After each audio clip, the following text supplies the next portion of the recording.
wanakuwa wanatengenezea kibuyu kwa linda vinanda. Merci à Dieu de tout ce qu'il est en train de faire au milieu de vous. Asante kwa Mungu kwa yote iko nafanya katikati yenu. Nous ne cessons d'apprendre son devoir. Atuchoke kujifunza na atuchoke kuona. Nous apprenons ce que Dieu fait avec vous. Tunajifunza ile Mungu anakuwa anafanya. Et nous voyons ce qu'il est en train de faire au milieu de vous. Na tunaona ile anakuwa anafanya katikati yenu. Nous vous encourageons Tunawatia nguvu à demeurer dans ce que vous êtes en train de faire. ya kudumu kwa yale mnakuwa Nous nafanya. vous encourageons à demeurer en ces lieux. Tunawashika nguvu kudumu pa nafasi hapa. Vous n'avez pas un autre endroit, c'est ici votre endroit. Hamuna nafasi hapa ndipo pa yenu. Vous n'avez pas une autre maison, c'est ici votre maison. Hamuna na nyumba ingine, ni hapa ndipo nyumba yenu. Et vous n'avez pas fait un mauvais choix d'être en ces lieux. Amukuchague mubaya kwa kuwa pa nafasi hapa. Je n'entends pas votre amen. Sisikie amen yenu. Vous, ne vous trompez pas, il n'y a aucun mauvais choix que vous avez fait. Musijidanganye, hakuna chaguo mubaya ambaye mulifanya. Et nous disons merci à notre papa de là où il est. Na tunapika aksanti kwa baba yetu kwa pale alipo. Merci à maman aussi. Aksanti pia kwa mama. Et à tous les serviteurs, les fils à mon père. Na kuwafanya kazi wote watumishi na wana wa baba yangu. Vous êtes les enfants de mon père. Muko wana wa baba yangu. Sachez que moi je vous aime beaucoup. Mujue kama mimi na wapenda. Et je vous soutiens dans ce que vous faites. Na washika kwa yale ambaye mnafanya. Allez de l'avant. Endeni kumbele. Vous avez un avenir. Mnakuja na maendeleo. Vous avez un avenir. Mnakuja na maendeleo. Merci à toutes les mamans. Aksanti kwa mama wote. Que Dieu vous bénisse là où vous êtes. Mungu awabariki pahali mulipo. Le thème que vous avez exploité durant un mois. Shina ambaye mlitumia katika mwezi mzima. Combattre pour ta bénédiction. Kukombania kwa ajili ya baraka yako. Ta destinée. Atma. Et tes promesses. Na malako. J'ai souffert dans mon cœur parce que j'avais deux messages. Niliteseka ndani ya moyo wangu sababu nilikuwa na mamujumbe mbili. S'il m'était accordé de prêcher 2 jours, j'allais terminer mes 2 messages. Nipewa kuhubiri katika masiku mbili nipasi kumaliza mijumbe yangu mbili. Mais je n'ai qu'un seul jour. Basi niko na siku moja tu. Lisons dans Ézéchiel. Tutasoma mu kitabu cha Ezekieli 16, chapitre 16. Mstari wake wa 10 yake na 6. Ézéchiel chapitre 16 verset 43 à 48. Un bon lecteur peut nous aider. Ézéchiel chapitre 16 verset 43 à 48. Technicien, qu'il y ait un bon son, pas beaucoup du bruit, pas un son faible qui va me faire souffrir. Batutengeneze sauti itoke mzuri. Je disais Ézéchiel chapitre 16 verset 43 à 48. Ézéchiel chapitre 16 verset 43 à 48, nous lisons pour la gloire de Dieu. Amen. La Bible dit ceci: tu ne t'es pas souvenu de ce que j'ai été pour toi dans ta jeunesse. Tu as provoqué ma colère par tes actes. Eh bien, je te ferai supporter les conséquences de ta conduite. Je l'affirme, moi le Seigneur Dieu. N'as-tu pas mêlé l'inconduite la plus honteuse à ton idolâtrie? Jérusalem, les faiseurs de proverbes diront à propos de toi: telle mère, telle fille. En effet, tu es bien la fille de ta mère, cette femme qui a détesté son mari et ses enfants. Tu es pareil à tes sœurs qui ont détesté leurs maris et leurs enfants. Votre mère était héthite et votre mère père ammonite. Ta sœur aînée, c'est Samarie, dans le nord avec les localités voisines. Ta jeune sœur, c'est Sodome, dans le sud avec les localités voisines. Verset 47. Tu n'étais pas contenté d'imiter leur conduite et leurs actions abominables c'était trop peu. En tout, ton comportement a été bien pire que les leurs. Par ma vie, je l'affirme, moi, le Seigneur Dieu. Ta sœur Sodome et les localités voisines n'ont jamais fait autant de mal que toi et les localités voisines. Amen au verset. Que Dieu vous bénisse. Mungu awabariki. Saint-Esprit, parle-nous ce matin. Nous voulons t'écouter. Édifie l'Église. Bénis l'Assemblée. Au nom de Jésus-Christ. Amen. Amen. Nous voulons parler de ce sous-thème. Tunapenda kusemezea kwa ishina kidogo. Tel que votre thème est intitulé. Gisi kishina yenu inachulishwa. Combattre pour ta destinée. Kukombania atma yako. Tes promesses. Malako. Et tes bénédictions. Na mabaraka. Bien-aimé, il y a une très mauvaise chose. Kunakuya kitu kibaya. Qui est obstacle. Inakuya kama vile hatari. Aux bénédictions d'une personne. Kuma baraka ya mutu.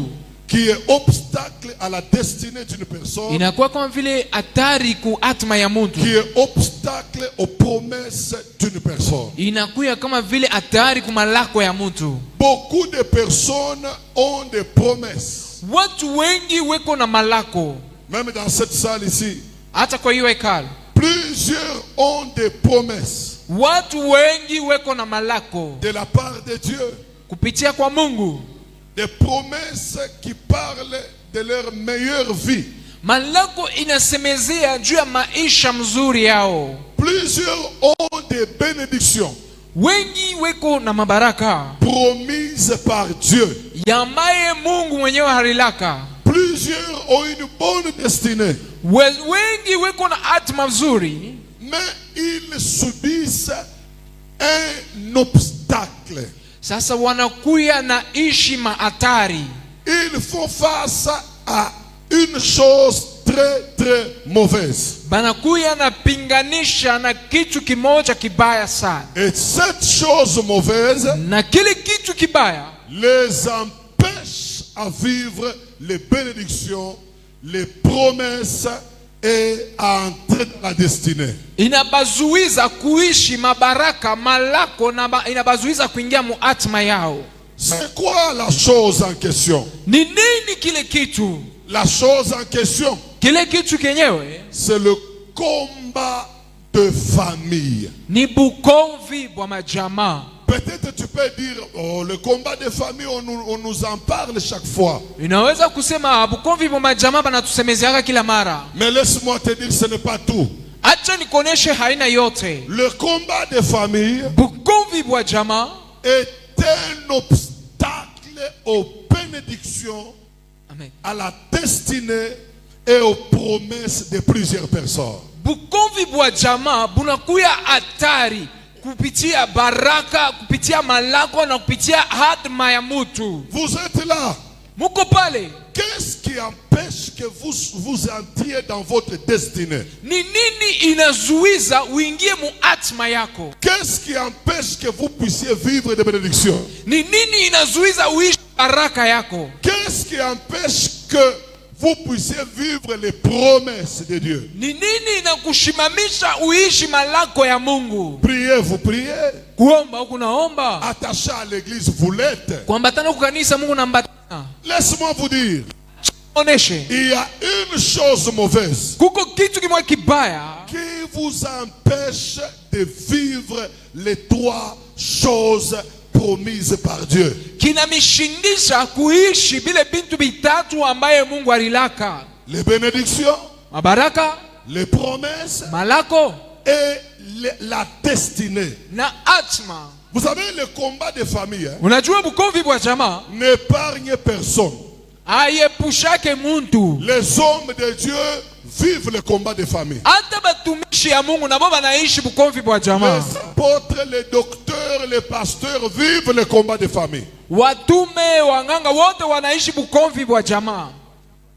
Tout le monde fait face à un combat de famille. Vous savez pourquoi? Watu wanakumbanisha na bukovi bwa jamaa. Munajua kwa nini? Parce que tout le monde est issu d'une famille. Kwa sababu wote wanatokea kupitia jamaa moja. Même Jésus lui-même, il est sorti d'une famille. Hata Yesu yeye mwenyewe alitokea kwa jamaa. Oui, les gens connaissaient sa famille. Na watu walikuwa jamaa yake. Les gens parlaient de sa famille. Watu walikuwa wanasemezea jamaa yake. Du fait que tu appartiens à une famille, Kwa kusema tu ule jamaa, tu feras face à cette chose dangereuse, le combat de famille. utapinganisha na kitu kimoja kinakuwa kihatari sana, na kile kitu ni nini? Bukomvi bwa Et vous jamaa. savez, le combat de famille, Unajua bukomvi bwa jamaa c'est une chose que nous trouvons nous tous. ni kitu kile tunapata sisi wote. Personne n'a commencé ça de lui-même. Hakuna ule alianza yeye mwenyewe. Parmi toutes les personnes dans cette salle, Kupitia watu wote mwa hii hekalu, chacun a trouvé ce qu'on appelle le combat de famille. kila mmoja alipata ile banaita bukomvi bwa jamaa. Ça n'a pas commencé avec vous. Haikuanze na mwe.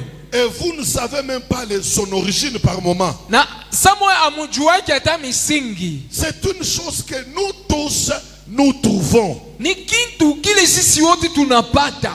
Dans la Bible, Ndani ya Biblia, on nous parle d'un combat de famille. banatusemezea juu ya bukomvi ya jamaa. Et ici, je vais vous montrer comment peut commencer un combat de famille. Na hapa tamionyesha namna gani kuanzia pa bukomvi bwa jamaa. Nous venons de lire l'histoire de Jérusalem.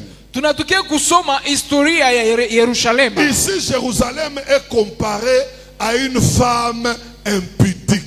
Hapa Yerusalema inafananusha na muke moja mukahaba. Dieu dit à Jérusalem, Yesu anaambia Yerusalema, parce que tu n'étais pas souvenu du temps de ta jeunesse, sababu haukukumbuke kwa wakati wa ujana wako, parce que tu m'as provoqué par tes œuvres, par tes actions. sababu ulinichokoza kupitia matendo yako na kazi yako. Tu m'as provoqué par toutes ces choses mauvaises. Ulinichokoza kupitia yale mambo yote mabaya. Regarde comment le combat de famille commence dans une famille. Tazama namna gani bukomvi bwa jamaa bunaanza katika jamaa. Dieu dit ceci à Jérusalem, Mungu anaambia hivi Yerusalema, à cause de toutes les mauvaises choses que tu m'as provoquées. juu ya bile bintu bibaya ambayo ulinichokosha, Dieu lui dit, Mungu anamonesha, voici, tazama, je ferai retomber ta conduite sur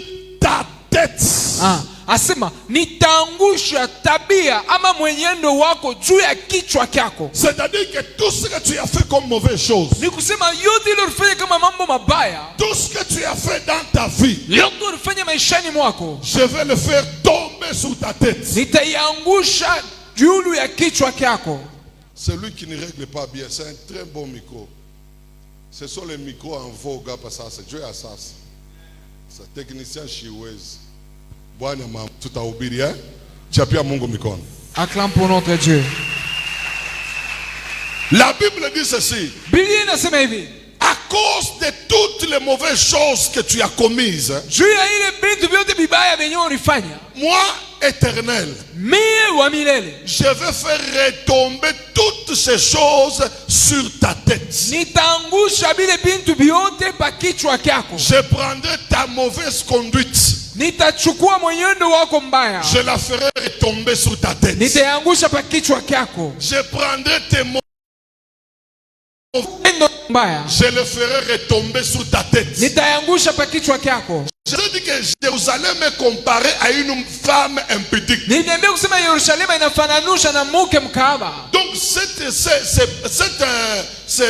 chapitre Ni kusema ile shairi parle à la fois de Jérusalem inasema Yerusalema et parle à la fois d'une femme impudique na inasemezea juu ya muke mkahaba ou d'une mère impudique. wala mama mkahaba. Alors moi je parle non pas de Jérusalem, mais je parle de la mère impudique. Mimi sisemezea Yerusalema, basi nasemezea juu ya mama kahaba. Dieu dit à cette mère impudique, Mungu anasemezea juu ya yule mama msharati, à cause de ta conduite mauvaise, juu ya mwenendo wako mbaya, de tout ce que tu as fait depuis ta jeunesse, tokea yote ya ulifanya tokea ujana, Je vais faire retomber ta conduite sur ta tête. Nitangusha mwenendo ama tabia yako kwa kichwa yako. Or, lorsqu'on parle de la tête, Wakati wanasemezea juu ya kichwa, je vois dans Psaume 133. naona mkitabu cha Zaburi 133. La tête représente qui? Kichwa kinaonesha nini? Écoutez la tête. Mushikie kichwa. La Bible dit, Biblia inasema, cantique des degrés. wimbo wa juu. Voici oh qu'il est agréable, Tazama ambaye anafurahishwa, qu'il est doux, eko mudu, qu'il est doux, iko ya eko ya mzuri, pour les frères de demeurer ensemble. juu ya wandugu kustarehe pamoja. C'est comme l'huile précieuse Ni kama mafuta ya bei qui répandue yenyewe inashusha sur la tête, juu ya kichwa, et l'huile descend sur la barbe, na mafuta inashuka pa ndevu, sur la barbe d'Aaron, juu ya ndevu ya Aruni, qui descend sur le bord de ses vêtements. inashuka kichwa yake. La tête dont on parle ici, c'est la tête de Moïse. Kichwa kile tunasemezea hapa ni kichwa kia Musa. Après Moïse, il y avait Aaron. Kisha Musa kulikuwa Aruni. C'est pourquoi la Bible parle après la tête, c'est la barbe d'Aaron. Joko maana anasemezea kisha kichwa ni ndevu ya Aruni. Après la barbe d'Aaron, c'est le pan de la robe. Kisha ndevu ya Aruni ni kanzu ya Aruni. Et le pan de la robe, c'est tout Israël. Na kanzu ya Aruni ni Israeli yote. Donc quand on parle de la tête, Wakati banasemezea juu ya kichwa, dans une famille, mujamaa on voit les parents, banaona bazazi, on voit les responsables, banaona benye madaraka, on voit les tuteurs, banaona mwongozaji, on voit celui qui a engendré cette famille. wanaona wanalikomesha jamaa. Alors Dieu dit ceci à cette femme: Asa Yesu anaonesha hivi na ule mke, tout ce que tu as fait de mauvais, yote ile ulifanya ya mubaya, je vais le prendre, taichukua, je prendrai ta conduite, tachukua mwenendo wako, je la ferai retomber sur ta tête. taishapa kichwa yako. Qu'est-ce que cette femme a fait comme mauvaise conduite? Nini ule mke alifanya kama mwenendo mbaya? La Bible nous dit au verset 44. Biblia inatuonyesha mkistari kia 15:5. La Bible dit, Biblia inasema, voici tous ceux qui disent des proverbes tazama yote wale wanakuwa nasema misali, t'appliqueront ce proverbe.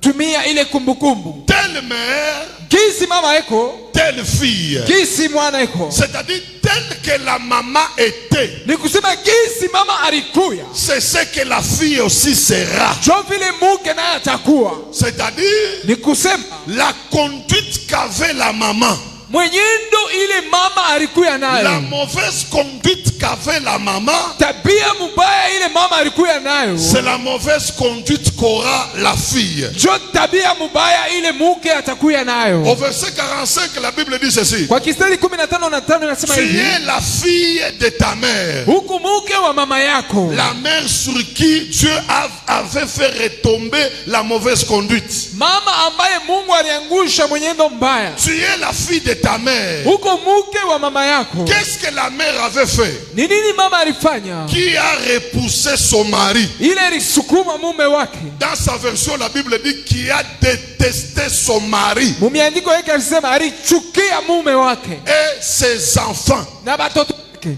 La Bible dit aussi, Biblia inasema pia, tu es la sœur de tes sœurs uko ndugu ya banduku yako qui ont aussi repoussé leur mari wale walisukuma wanaume wao et leurs enfants. na watoto yao. Vous allez voir que Mutaona la kusema mauvaise conduite que Dieu avait fait tomber sur la tête de la mère, tabia mubaya ile Mungu aliangusha kichwa cha mama yake, c'est la même conduite que tous les enfants ont répété. jo mwenyendo moya moya ile batoto bote balichukua, C'est toujours la même conduite là.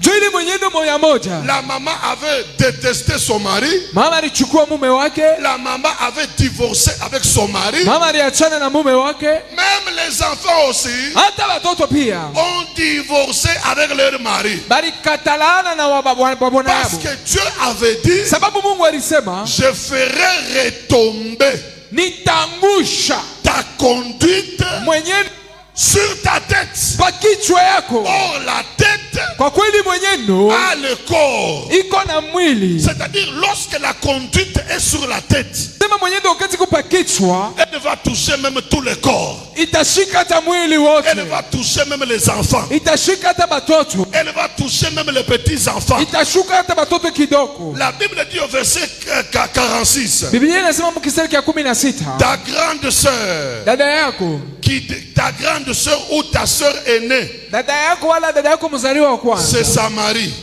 ni Samaria avec ses filles. na wana wake. Ta petite sœur, Mke wake kidogo c'est Sodome. ni Sodomu.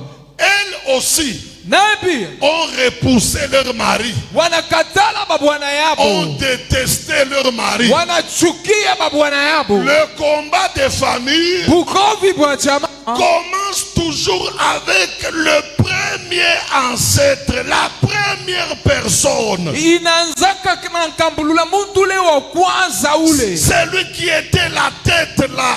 Ule alikuwa kichwa. C'est lui qui l'avait commencé. Ule mwenyewe alianza. Le combat des familles Bukovi bwa jamaa commence le jour où Dieu a pris cette mauvaise conduite et l'a déposée sur la tête d'un parent de ta famille. inaanzaka siku ile Mungu alichukua mwenendo mubaya anaitia juu ya kichwa kia mzazi wa jamaa. C'est le jour où le combat des familles a commencé. Jo pale Bukovi bwa jamaa bulianza. Et sachez-le, Na mjue du fait que cette conduite a été déposée sur la tête de ta famille, kwa kusema tu ile mwenendo balitia kichwa ya jamaa, tout le corps, maungu yote, si vous êtes les épaules, kama uko mabeka vous allez vivre cela. utaishi ile, Si vous êtes le ventre, kama uko ntumbo vous allez vivre la conduite là. utaishi ile mwenendo, Si vous êtes les bras, kama uko mikono vous allez vivre la conduite là. utaishi ile mwenendo, Parce que sababu elle a été déposée sur la tête de ta famille. baliweka juu ya kichwa cha jamaa. Et la Bible dit dans Psaume 133, Na Biblia inasema kitabu cha Zaburi mstari wa c'est comme 113, l'huile ni kama mafuta qui descend sur la tête la tête de Moïse, inashuka juu ya kichwa cha Musa, qui descend toujours sur la barbe inashuka mpaka la kundevu, jusqu'au pan de la robe. mpaka chini ya kacho. Écoutez-moi bien.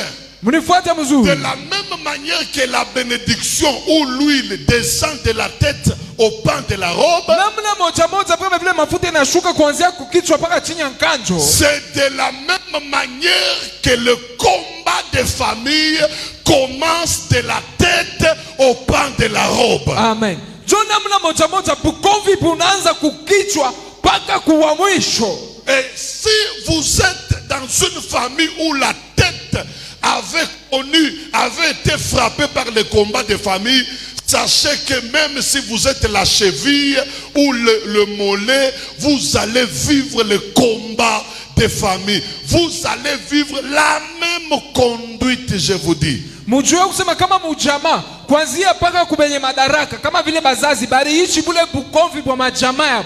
Bule Bukovi butemifuate kuanzia kukizazi na maendeleo yenu. J'avais amené un pasteur ici. Il est venu ici à Kipushi. Nileta pastori mmoja alikuwa hapa Kipushi. Il m'a suivi à Lubumbashi. Alinifuata ku Il Lubumbashi. vient d'une autre ville.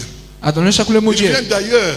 Anatokea fasi nyingine. Il m'a dit, Ananyonyesha. écoutez ce qu'il m'a dit. Unajua ile anyambi. Apôtre Israël, ce que je suis en train de vivre, Mtume Israeli kile niko naishi. si vous ne m'aidez pas, Kama amunisaidie, je vais me suicider.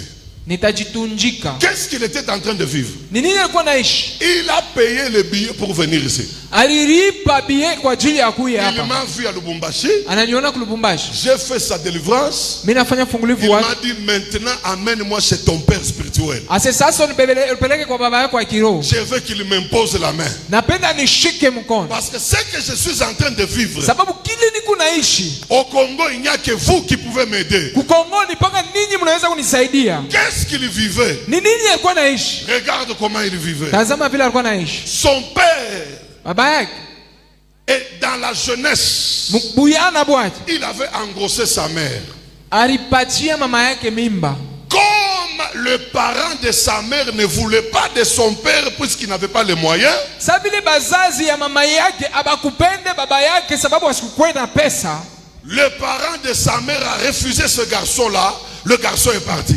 bazazi ba mama banamkatala bwana yake jua nini alikuwa na pesa. 4 mois après, Miezi ine kisha, 4 mois après, miezi ine kisha, la maman là est tombée grosse. ule mama anapata mimba. Alors elle dira à ce garçon là qui est parti, Na anamwambia ule bwana ule alienda, le soi-disant papa là, ule baba mwenye que balikatala, je suis grosse. asema niko na mimba. Le papa a dit non, non, moi je ne reconnais pas ça. Baba semishi juu ile mambo. Ah, depuis que je me suis séparé de toi, je ne reconnais pas ça. Asema tokeni nikatalana na wewe mishi juu. La dada là a mis au monde, Ule dada nazala. c'est le pasteur dont je parle ici, Shinjo pastori huyu mwenye na qui est misi. venu ici à Kipush. Alikuwa hapa kukipush. Écoute maintenant, Shikia sasa. le garçon a grandi avec son grand-père. Ule mtoto nakomea na mkambo yake. Son père qui est parti là, qui a refusé la grossesse, il l'a jamais vu. Baba yake ule alienda katala mimba si ya monaka. Et puis lui aussi ne l'a jamais vu. Naye pia si ya monaka. Vous savez, il a vu son père à quel âge? Mnajua anaona baba yake na miaka Il a ngapi? vu son père à 31 ans. Anakuwa kumuona babake na miaka 31. Ukiangalia foto ya baba na ya mtoto ni bantu bamoya, ni fotokopi pua ya bunene moya, richo ria pamoya, me banakutana à 31 ans.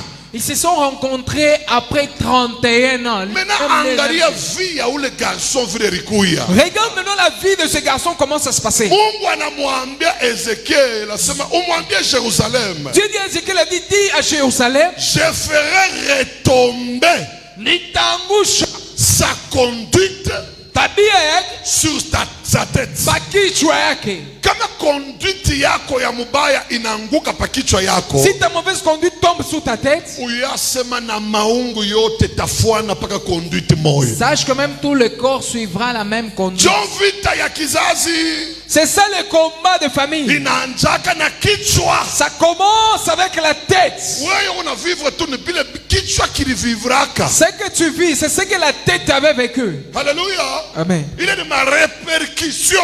Là, ce sont des répercussions. Paka vile mafuta na baraka inatelemukaka. Tel que l'huile et la bénédiction coulent, Jo paka vile mvita ya kizazi na yo inatelemukaka. c'est comme ça que les combats aussi coulent. Itabamba baba, mama, kaka, muyomba, Ça va inashukaka. toucher les pères, la mère, les enfants, tout le monde. Na kale kamkenu kamwisho kakitenda mimba kale nako katavivre bintu bimoya bimoya. Et le cadet aussi sera affecté et va vivre la même chose. Sikia ule mambo ule garçon. Écoute le problème de ce garçon. Asha kuikala na benjake siku moya. Il est assis avec ses amis un jour. Anaona fii mwego napita. Il a vu une fille en train de Hii passer. mambo ba garçon ya mamangu ngui. Wewe na yo kufuata wote wezi kufuata mwanamke. Mitaweza. Moi, je vais réussir.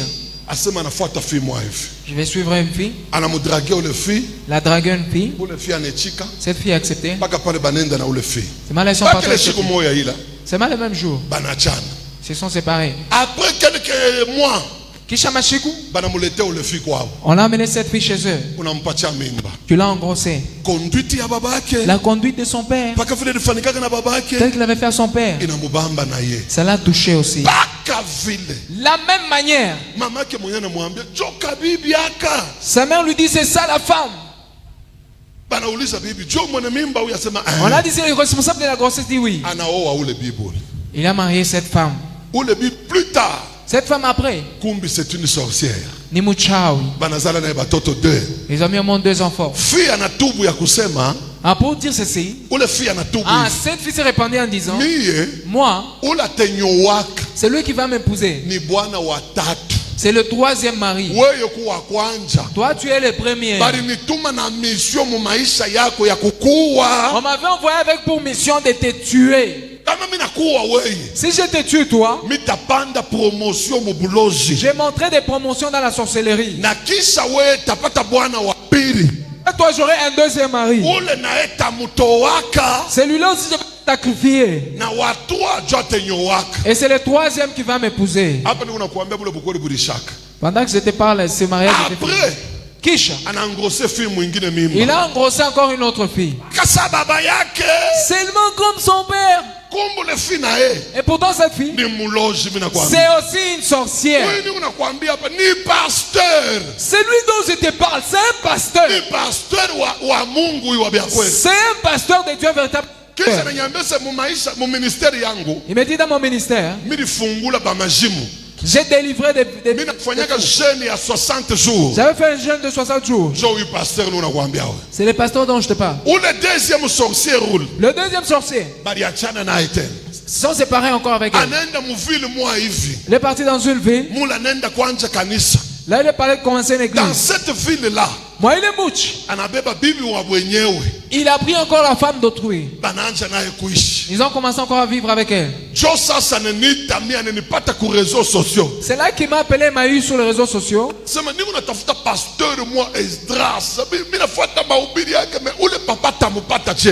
J'ai suivi les prédications des pasteurs Esdras. Comment je peux la voir? Banamwambia kumbujima asema kuko mtoto wake moya. Chunga tukupe numero yake. On nous l'a dit en bouchement qu'il y a l'un de ses fils. Attends, on va te donner son numéro. Jo kunipata mimi. C'est alors montrez-moi. Jo anakuwa Lubumbashi. C'est alors qu'il est venu à Lubumbashi. Jo alifika na huko Kipushuku. Il est arrivé ici à Kipush. Kutoka kwake hapa. En sortant de lui, Jo maisha yake nafunguka. c'est là que sa vie est vraie. C'est pourquoi nilikwambia kwa mwanzo. C'est pour ça que je t'avais dit au début. Hapa wiko hapa. Ici là où tu es, Utafunguliwa asubuhi ya tu leo. seras délivré ce matin. Amen, amen.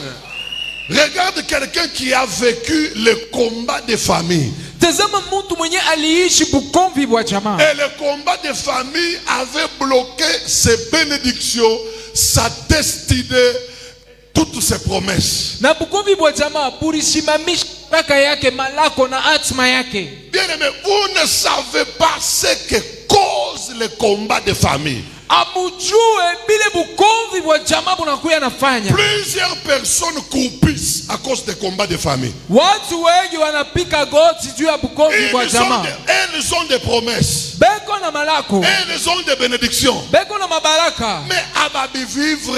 Alors ils ne vivent pas cela. Abifanye kintu. Ça ne fait rien. Pourquoi?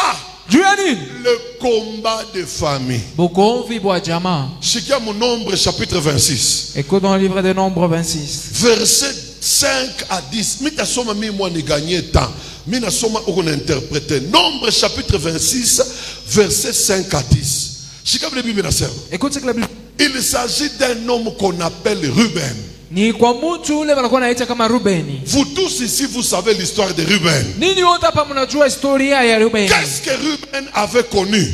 Ni nini Rubeni alifanya? Ruben avait fait un mauvais acte. Rubeni alifanya tendo mbaya. Il avait pris la femme de son père. Alichukua mke wa baba yake. Bila, Bila, la femme de son père. mke wa baba yake. Qu'est-ce que son père a dit? Ni nini baba yake alifanya? Ruben, mon premier-né, Rubeni mzaliwa wangu wa kwanza. ma vigueur, Ah, mzaliwa wangu. ma force. Nguvu yangu. Mais Lakini tu n'auras pas la prééminence haustapata mapasho ou le droit d'aînesse. wala mapasho ya kizalikio. Pourquoi? Nini? Parce que tu es monté sur ma couche. Sababu ulipanda pahali pangu. Jacob avait pris la mauvaise conduite de Ruben. Anaiweka pa kichwa ya Ruben. Jacob avait pris la mauvaise conduite de Ruben, il a mis sur sa tête. Ça ne s'est pas limité là-bas. Kumalizikie pale. Cette mauvaise conduite avait été continuée dans la lignée de Ruben. Ile mwenendo mubaya iliendelea mpaka mkizazi kia Rubeni. Benashika au verset 5. Écoute sur le verset 5. Ruben, premier-né d'Israël. Rubeni mzaliwa wa kwanza wa Israeli. Fils de Ruben. Mwana wa Ruben. On a commencé à citer le fils de Ruben. Banaanza kutaja wana wa Ruben. Et dans toute la Bible, Na Biblia yote. les enfants de Ruben sont incognito. Batoto ya Rubeni ababajue. Dans toute la Bible, Biblia yote. c'est une génération qui n'a rien fait dans la Bible. Ni kizazi hakikufanya kitu mu Biblia. Premier fils de Ruben, Mwana wa kwanza wa Ruben. Enoch. De qui descend la famille de Enochite. Pale kunatokea jamaa ya Enokita. Deuxième fils de Ruben, Mwana wa pili wa Ruben. Palu. De qui descend la famille de Paluite. Kule kunatokea jamaa ya Paluite. Nani anashikiaka ba Paluite mu Bible? Nani anabashikiaka? Qui a souvent les Paluites dans la Bible? Un autre fils de Ruben, Mwana mwingine wa Ruben. Hezron. Exron. De qui descend la famille des Hezronites. Pale kunatokea jamaa ya Exronite. Nani anasikiaka Hezronite moya alikuwa roi? Nani anasikiaka? Qui a entendu un Exronite être roi? Quatrième fils de Ruben. Mwana wa ine wa Ruben. Carmi. Carmi. De qui descend la famille des Carmites. Pale kunatokea jamaa ya Carmite. Nani anayua ba Carmite mu Bible? Qui connaît les Carmites dans la Bible? Ata parmi ba Asafa akuikaleke ba Carmite mu Bible. Mais parmi les Asapha, il n'y a pas eu de Carmites dans la Bible. La Bible dit ce sont là les familles des Rubenites. Bible inasema chopale majamaa ya Rubenita. Famille moya iliishi laana, famille des Rubenites. Une famille qui a vécu la malédiction à la famille de Ruben. La Bible dit Bible inasema ceux dont on fit le dénombrement. ile inafanya yule wingi. Au verset 8, Kukistari kemnani. on a cité le fils de Palou, Banataya wana wa Palu. Eliab. Eliab. Au verset 9, Kukistari kemnani. on commence à citer le fils de Eliab. Banataya wana wa Eliab. Tout ça c'est la lignée de quoi? De Ruben. Wale wote ni kizazi cha Ruben. Nemuel, Nemueli. Datan Datani. et Abiram. Na Abiram. Sikia mambo yoyi. Écoute le problème ici. Datan, Abiram, Datan Abirami. la Bible dit Bible inasema c'est ce Datan ni yule Datani et cet Abiram na ule Abirami qui était de ceux que l'on convoquait à l'assemblée. balikuya juu ya ile walikuya na ita kwa hekalu. Bale Moïse alikonvokaka kwa assemblée. Ceux que convoqués à l'assemblée. Et qui se soulevèrent contre Moïse et Aaron. Walikuya na shimama juu ya Musa na Haruni. Dans l'assemblée de Corée. Mukungamano ya Korea. Lors de leur révolte contre l'Éternel. Siku yako kutomboka juu ya milele. Sikia vile kizazi kia Ruben kingine kia Ruben kilikufwa. Écoute comment la postérité de Ruben était morte. Verset 10. La Bible dit la terre ouvrit sa bouche. Biblia inasema bulongo bukafungula kinywa. Et les engloutit. Na ikawameza. Avec Corée. Na Wakorea. Quand ils moururent. Wakati wakafa. Donc dans la lignée de Ruben. Nikusema mkizazi cha Ruben. À cause de cette malédiction là. Juu ya ile laana. Que Jacob avait déposé sur la tête de Ruben. Ambaye Yakobo alishusha juu ya kichwa cha Ruben. Ce combat là. Ile bukovi. A suivi toute sa descendance. Ilifuata kizazi chake kyote. Et dans la descendance de Ruben. Na mkizazi cha Ruben. On a trouvé des personnes qui s'étaient révoltées à Moïse et à l'Éternel. Tulipata watu wale walitombekea kwa Musa na wa milele. Unaona vitu vinafika kwa makanisa tamwa unatomboka mkanisa peut-être ana ye angalia ni kimvita kya kwabo kukilaana kimwa kilianzaga na muntu mwa kukichwa joki na kwako mubamba ule nani ule nduku. Il y a des combats qui arrivent souvent dans l'église que la personne arrive à se rebeller. Ça ne vient pas de lui, c'est les combats des familles qui arrivent à les poursuivre même dans l'église. Imambo ribamba nani Datan na Abiram. Cette histoire qui a touché Dathan et Abiram. Bilitoka wapi? D'où c'est provenu? Kambulula wabo. Leur grand-père. Alitombokaka anatombosha bibi wa baba yake Kambo. C'était révolté, il a révolté même la femme de son père. Baba yabo alitomboshaka bibi wa babake. Leur mère avait révolté la femme de leur père. Miaka après. Des années après. Ruben na Datan. Ruben et Dathan. Banamwambia Moïse asema ata. Ils ont dit à Moïse non. Baka wewe Mungu anasema yaka shapana. C'est pas toi à qui Dieu parle et nous non. Na bo banatomboka. Et aussi se sont révoltés. Balikufa je. Comment ils sont morts? Bulongo bunafungula kinwa. La terre a ouvert la bouche. Kumbi bulongo bunekalaka na kinwa. Et pourtant c'est pendant la terre à la bouche. Jovle kizazi kilikufa. C'est comme ça la postérité était morte. Le combat des familles Bukovi bwa jamaa avait stoppé la destinée de Datan. Atma ya Datani avait stoppé ilisimamisha les bénédictions de Corée. mabaraka ya Korea Avait stoppé ilisimamisha les promesses d'Abiram. malango ya Miriami. Beaucoup de personnes Watu wengi n'entrent pas dans leur destinée abaingiege mu atma yao à cause des combats des familles. juu ya mabukovi ya jamaa. Sema amen bien. Sasa nikuambie wa mwisho. Et que je vais te dire le dernier. Peut-être on a somaka Bible mais on n'a pas pitaka. Peut-être tu lis la Bible mais tu passes. Angalia na wa mwisho. Regarde le dernier. Comment alizalaka mvita moya comment il a donné une guerre. Na il dérangeait kizazi kyake kijima. Et ça dérangeait toute sa postérité. Bien aimé dans le Seigneur. Est-ce que vous vous êtes déjà posé la question? Pourquoi Israël était esclave en Égypte? Donnez-moi votre attention. Je commence à te rire. Pourquoi Israël était en Égypte comme esclave? Est-ce qu'il y a quelqu'un qui connaît la raison? Je vais vous montrer une raison. Il est bamingi, banasomaka mais ba comprendra. Je vous dirai la raison pour laquelle beaucoup lisent mais ne comprennent pas. J'ai lu la Bible. Israël kuya mu Égypte esclave. Israël était en Égypte mais en étant esclave. Allons dans Genèse chapitre 12. Je vais commencer au verset 4 jusqu'à 7. Et puis écrivez, on ira de 10 à 13. Donnez-moi votre attention.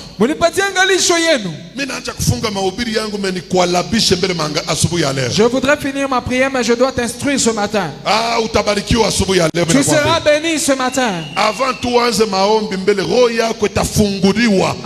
tu commences la prière, ton cœur sera ouvert avec cette prédication. Je me suis posé la question. Pourquoi les Hébreux étaient devenus esclaves en Égypte? N'oublie pas, un combat de famille commence quand? C'est la conduite que Dieu a déposée sur la tête de celui qui était dans ta famille. Au verset 4. Abraham partit comme l'Éternel le lui avait dit. Et l'autre partit avec lui. Abraham était âgé de 75 ans, 75. Lorsqu'il a quitté Charan. Charan c'est en Mésopotamie, à Babylone. Maintenant au verset 5. Abraham prit Sarai, sa femme, et l'autre fils de son frère, avec tous leurs biens. Ils allaient où? Ils allaient en Égypte. La Bible dit ils se sont transportés pour aller en Égypte. Alors immédiatement au verset 10. La Bible dit il y eut une grande famine là où ils étaient allés en Canaan. En quittant Mésopotamie, ils sont allés d'abord en Canaan. Et quand il était arrivé en Canaan, Dieu lui avait donné des promesses en Canaan. Que cette terre ici, je vais te la donner. Maintenant, quand il a eu famine en Canaan, Abraham a quitté Canaan pour aller en Égypte. Maintenant, écoutez-moi. Au verset 11. Comme il était prêt d'entrer en Égypte, quelque chose est entré en Abraham. Je ne sais pas ça venait d'où. Je ne sais pas qui lui a révélé ça. Qui lui a donné cette pensée-là. Écoute ce qu'Abraham a dit à Sarai. Au verset 11. Il dit, voici, je sais que tu es une femme de belle figure. Une autre version dit, je sais que tu es une femme très belle. Quand les Égyptiens te verront, ils diront, c'est sa femme ni mke wake, et ils me tueront na wataniua, et te laisseront la vie. na wataacha uzima wake. Sarah wetu mishipende kufwa. Je ne vais pas mourir. Mishipende kukuacha Sarah. Je ne vais pas te laisser, Sarah. Angalia mambo Abraham a proposé Sarah mu verset 13. Regarde ce que Dieu a proposé à Sarah dans le verset 13. Dis, Waoneshe je t'ai pris. na kuchukua. Ne dis pas que tu es ma femme. Usiseme uko mke wangu. S'il te demande, Wakikuswali, tu diras, utawaonesha tu es ma soeur. ndugu yangu. Pourquoi Abraham a dit ça? Dieu Ibrahimu alisema, Pourquoi Abraham a donné ce conseil à Sarah? juu ya nini Ibrahimu alileta ile fafanisho kwa Sarai? Pour deux raisons. Juu ya sababu mbili. Première raison, Sababu ya kwanza, afin que je sois bien traité à cause de toi. kwa ajili banitumie vizuri kwa ajili yako. Abraham voulait qu'il soit bien traité, qu'il soit bien gâté à cause de la beauté de Sarah. Ibrahimu alipenda bamutumie vizuri juu ya urembo wa Sarai. Kila Abraham aliongopa, Ce que Abraham craignait, asikongope mambo ingine. il ne craignait pas autre chose. Aliongopa tu buzuri bwa Sarah. Craignait seulement la beauté de Sarah. Asema buzuri bwa Sarah. Il dit que cette beauté de Sarah Unaweza kunyuisha mu Egypte. peut me faire tuer en Égypte. Alors tusirikizane Sarah. Entendons-nous, Sarah. Bakikuuliza, Si on te posait la question, hapana kuichika seku bibi yangu, n'accepte pas que tu es ma femme. ubambia seku dada yangu. Dis-leur que tu es ma grande sœur. Juu ya nini? Pourquoi? Yeye anasema Lui-même il dit, afin que je sois bien traité à cause de toi. kwa ajili banijulishe banionekanishe mzuri juu yako. Abraham, Ibrahimu il a été bien traité. balimutumia vizuri. Anekana tout bien. Il est bien assis. Unipe katika kile kitu, unipe kitu. Anekana bien. Il est bien assis. Mu Egypte. Eko na kuria. Eko na lala.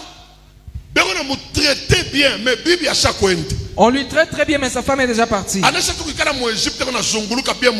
Il est assis en Égypte, il est en train de contourner sur la chaise. servir ma jus. On lui sert des jus, ma pastèque, des pastèques, la nourriture, concombre, des concombres. Il mange des viandes. Parce que la femme est déjà partie. Abraham a accepté de donner la femme. Il a accepté que la femme parte. Que la beauté de la femme parte. Que lui reste. Lui-même dit, afin que je sois bien traité. La femme est partie avec un autre mari. Abraham prend la chaise, met sur une autre pierre. Il est en train de passer le ventilateur en Égypte. Mais la femme est déjà partie avec elle. Abraham a vendu sa femme. Lui-même, frère. Il dit à Sarah, ne dis pas que je suis ton mari. Dis-leur que je suis ton frère. Pourquoi? Afin que je sois bien traité. Il est ça, égyptien. Pourtant les Égyptiens,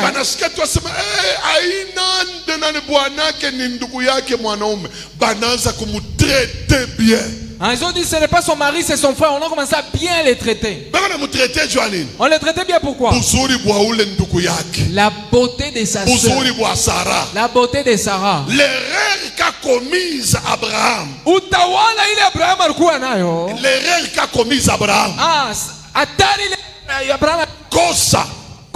Il a vendu la beauté de Sarah aux Égyptiens. C'était ça l'erreur.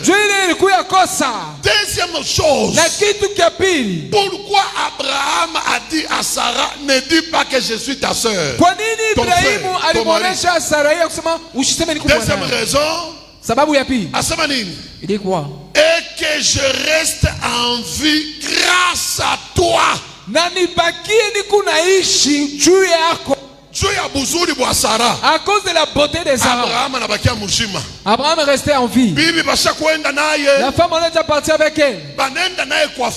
On est parti avec le pharaon. Mais lui est resté. Mes frères, l'erreur d'Abraham, c'est d'avoir vendu Sarah. Ni kujisha Saraia chez les Égyptiens. Il a pris la beauté de Sarah. Il a donné aux Égyptiens. Les Égyptiens lui ont donné quoi?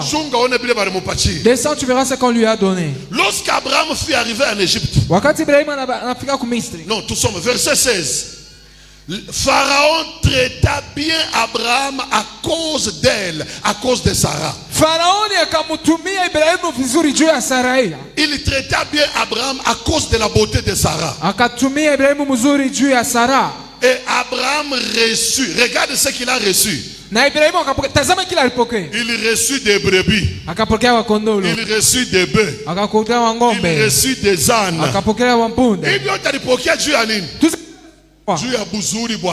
À cause de la beauté de Sarah. Il a vendu on lui a donné toutes ces choses. La Bible dit encore, il reçut des serviteurs. Il reçut des servantes. Il reçut des ânesses. Et il reçut des chameaux. Il a reçu tout ça pourquoi? À cause de la beauté de Sarah. Bien-aimé, c'était une grosse erreur d'Abraham. En Afrique, en Égypte, il est arrivé en Égypte. Il a vendu sa femme. Et lui-même s'est vendu. Il ne savait pas ce qu'il a causé. Et puis laissez-moi vous dire. Vous savez que Pharaon, il avait pris à Sarah. Sarah, on l'avait pris. Pharaon était bien là. On l'avait pris. Bibi a peur de la foi. La femme qui n'avait pas la foi. Bibi a peur de la foi. Baba wa imani. Ah, le père de la foi. Pharaon l'a pris. Je vais lire pour vous. Verset 18 et 19. Nous allons lire au 18 et 19. Alors Pharaon appela Abraham. Et dit, qu'est-ce que tu m'as fait? Pourquoi ne m'as-tu pas déclaré que c'est ta femme? Pourquoi tu as dit c'est ma soeur? Oh, si je l'ai prise pour ma femme. Bible haisemi barifanya miezi ngapi, barifanya combien de jours, combien de semaines. Mais kile Pharaon anasema mimi mubeba bibi yangu, anakuwa bibi yangu. Le Pharaon n'a pas déterminé les temps, mais ce qu'il a dit, je l'ai prise, elle est devenue ma femme. Maintenant il lui dit, voici ta femme, bébé. Prends-le. Prends-la. Et va-t'en. Et la Bible dit, Pharaon donna l'ordre à ses gens, à ses serviteurs, de le renvoyer. Renvoyer Abraham, renvoyer Sarah, avec tout ce qui lui appartient. Qu'est-ce qui lui appartenait? Ce qu'il a vendu avec sa femme. C'est ici où Abraham avait vendu toute sa descendance. Pharaon était un païen. Mais il a connu Sarah. C'est ici que tous les enfants d'Abraham étaient vendus esclaves en Égypte. Le combat de famille commence quand? Il commence lorsque Dieu prend ta mauvaise conduite et la dépose sur ta tête.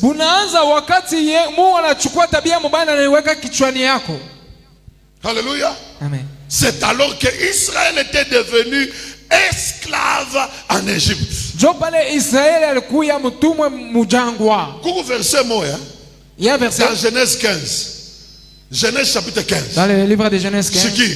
Écoute. Abraham a fait quelques sacrifices. Abraham afanya masadaka za kuachana. Verset 12 à 13. Lorsqu'il a fait ces sacrifices-là, wakati alifanya ile masadaka, la Bible dit il y a eu une chaleur. Biblia inasema kulikuwa kifukutu. Et pendant qu'il dormait, na wakati alikuwa analala, les oiseaux de proie se sont abattus sur ces sacrifices-là. bandege bakajipanda pa ile sadaka. Abraham s'est réveillé, il les a chassés. Ibrahimu akashimama na akabafukusha. Bien aimé, Mungu anakuwa kumwambia kintu kimoya. Dieu lui a dit une chose bien aimée. Mishone bubaya bule Abraham alifanya hapa isipokuwa bule vile aliujishaka Sara. Je ne vois pas le mal que Abraham avait fait si ce n'est celui de vendre Sarah. Qu'est-ce que Dieu lui a dit? Mungu anamwambia nini? Sache que Yua kusema. Sache que Yua kusema. On dirait que Dieu était fâché. Utunasa Mungu alikasirika. Depuis son mensonge là de l'Égypte. Tokea bongo bwake bwa Mumisri. Dieu dit sache que Mungu anasema yua kusema. Ta descendance kizazi kiako sera esclave itakuwa butumwa en Égypte Mumisri pendant 400 ans.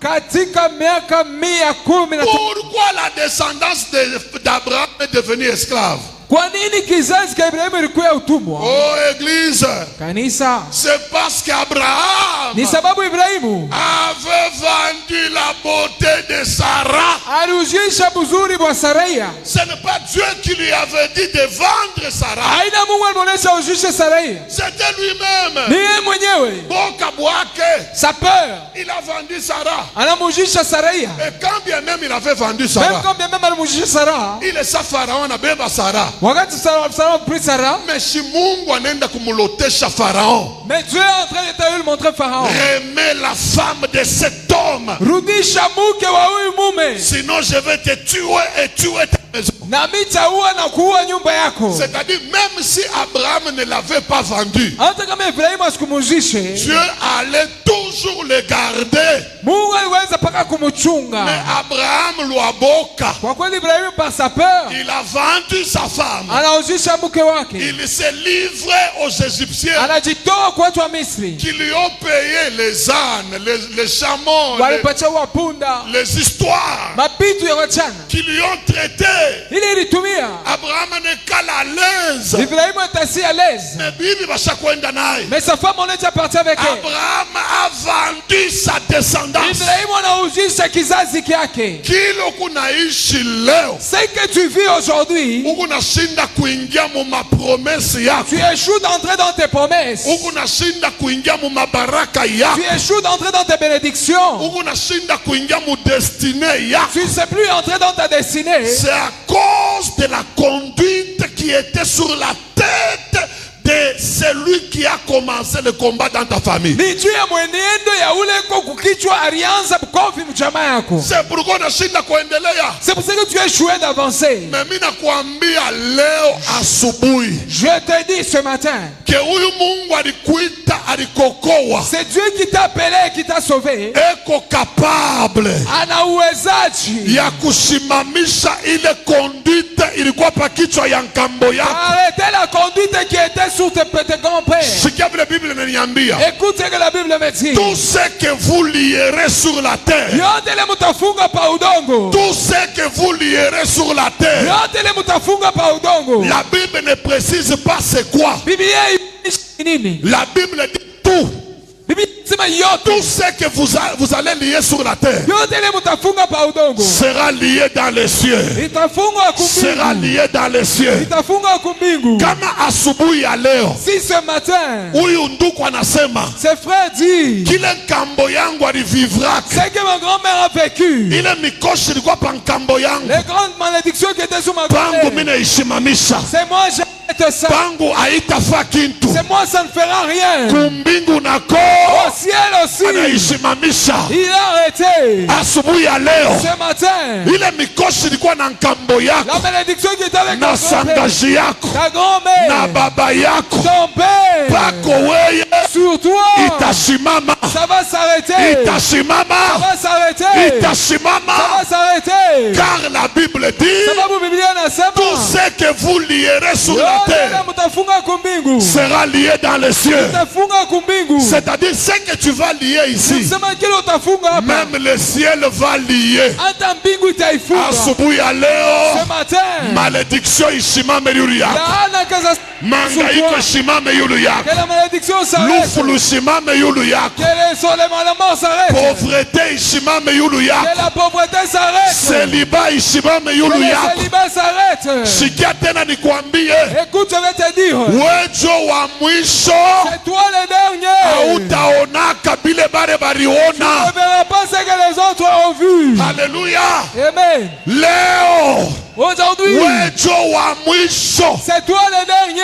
Église de Kipushi, Kanisa ya Kipushi, c'est possible de changer l'histoire avec Jésus-Christ. Historia na Yesu Kristo. Amen. Kana bale bariangaika, si les autres se sont tourmentés, wewe utasimamisha ile mambo. Toi tu vas arrêter ces problèmes. Pale kunasema amen. Là où tu dis amen, mikosi ya kwenu isimame pa maisha yako. Pale kunasema amen. Mateso ya kwenu isimame pa maisha yako. Pale kunasema amen. Ile malufu ya kwenu isimame pa maisha yako. Pale kunasema amen. Ile malaana ikifike pa kichwa yako inasimama, inasimama, haitaendelea tena. Pale kunasema amen. Wejo utaanza mambo ya sasa mukizazi. Wejo utaanza mambo ya sasa mukizazi yako.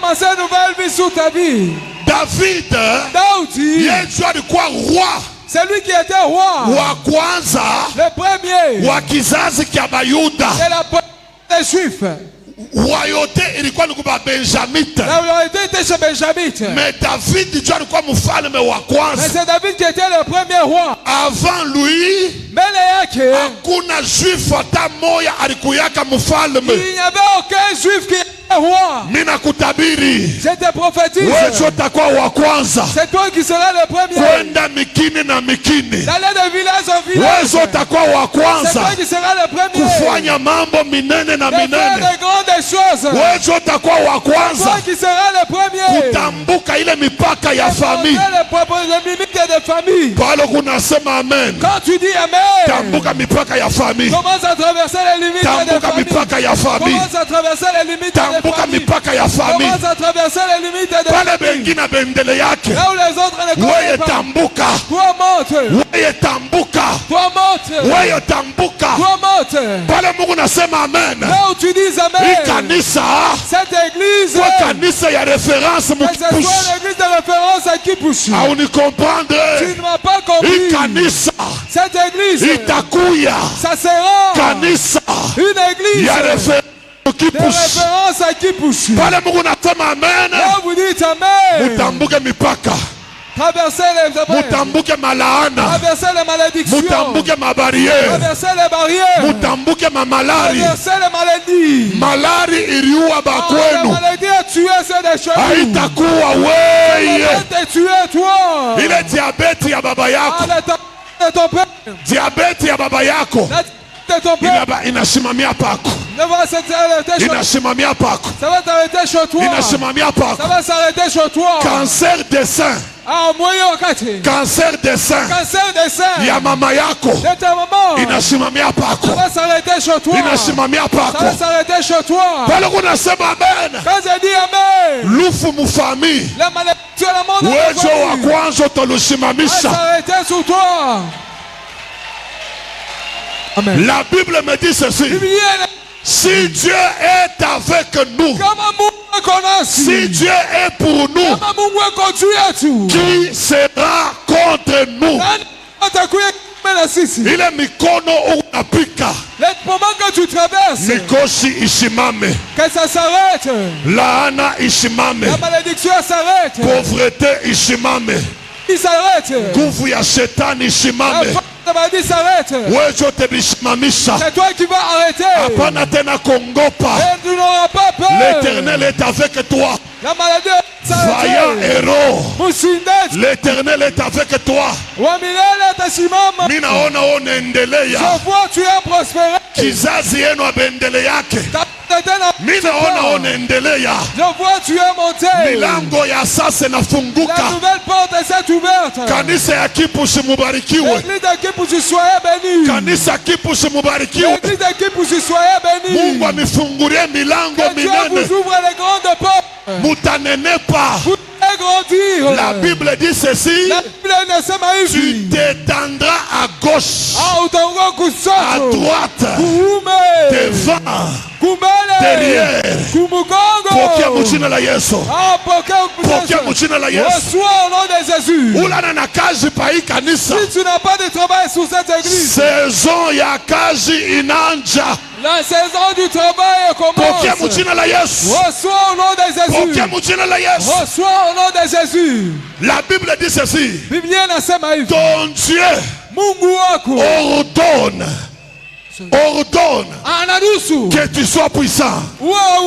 Ninaambia mama moya. J'ai dit à une maman. Naambia papa moya. J'ai dit à un papa. Ton Dieu ordonne que tu sois puissant. Soyez puissant. Soyez puissant. Soyez puissant. Soyez puissant.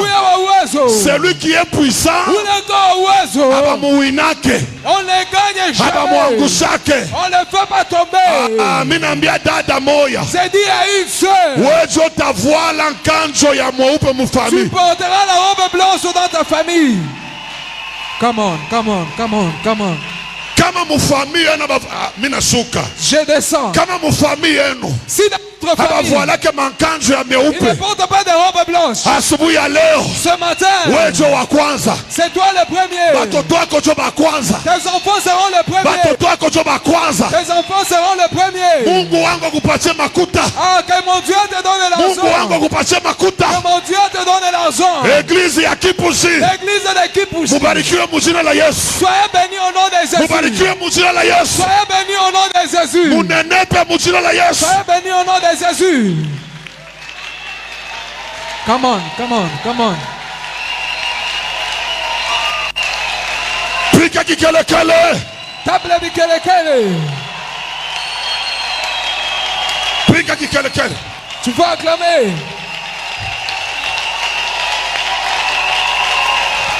Minabariki ba serviteur ba ikanisa. J'ai béni tous les serviteurs de cette église. Mungu atemibariki sana. Vous bénir. Sikani niambie. Écoute, je vais vous dire. Moya.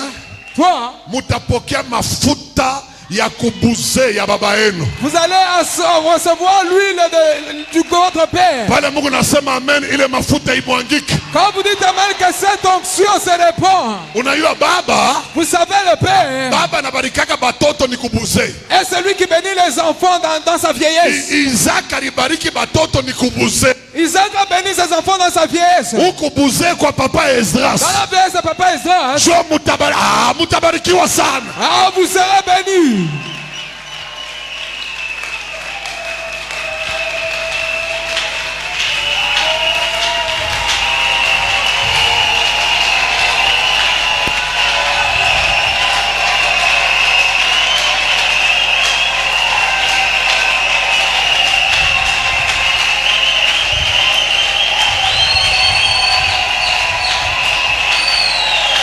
Harabashande gloire. Pika bikelekele na mikono. Praise the Lord. Minapenda tuimbe mwimbo ya Kiluba. Je voudrais qu'on fasse ce chant en Kiluba. Baklaveris mupike stili ya Asafa. Le clavieriste, vous allez faire le style de la Mama pasteur, kwa tuimbe mbele na bakukipushi stili ya Asafa. Tunaimba mwimbo wamule yo yelele wamule senga wamule yelele wamule. Imba mbele na wewe.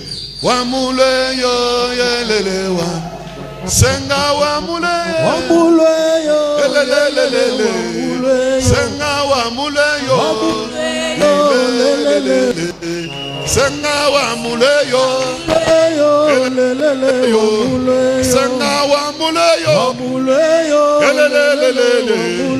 Iya utotele.